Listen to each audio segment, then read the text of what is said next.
Thank you. My training is in law and economics. And in my economics training, my professors were Indians. And my Indian professors proudly reminded me, that it would tell us that when you look at the sweep of economic history, that the last 200 years are an aberration, that the greatest and oldest civilizations of this world, India and China, once accounted for most of the world's economic output. And they assured us that India and China would once again take their rightful place and lead. But the last 200 years is the interesting question. Why are some countries more wealthy than others? And as one economist said, it's really the most interesting economic question. When you start thinking about it, it's hard to stop. And there are many answers to that question. Why are some countries more wealthy than others? But to me, one of the most important answers is innovation. Innovation defies the one economic rule that all common people know, that there's no such thing as a free lunch, right? You can't get something for nothing. But economists have said, when it comes to innovation, you can. Innovation is the free lunch. It greatly increases productivity and economic output without pain and without cutting and crimping.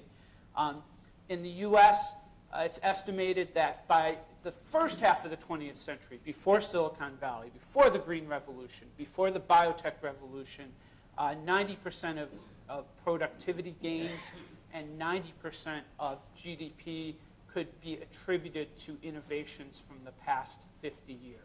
So the first half of the 20th century had this huge takeoff. And how do you get innovation?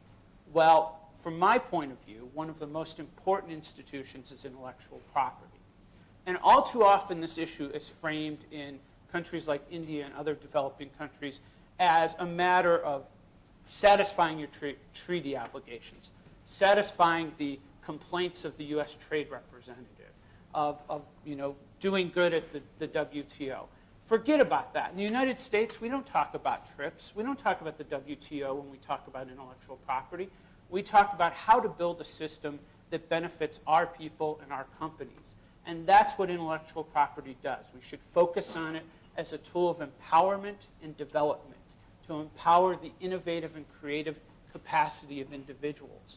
And when we do that, individuals both have the incentive to create and the incentive to commercialize, the ability to take risks and bring products to market. And the empirical research I've been involved with backs this up. On a national level, strengthened IP rights are associated with a long list of positive economic outcomes. Increased spending on R&D, increased researchers per million, increased foreign direct investment, increased pharmaceutical imports, increased technical services imports. When people know that their investment is secured, they're more likely to make it, they're more likely to bring it to market. Now, it's not a silver bullet. It's not the only institution. There are many complementary institutions. You need access to capital. You need education. You need the rule of law.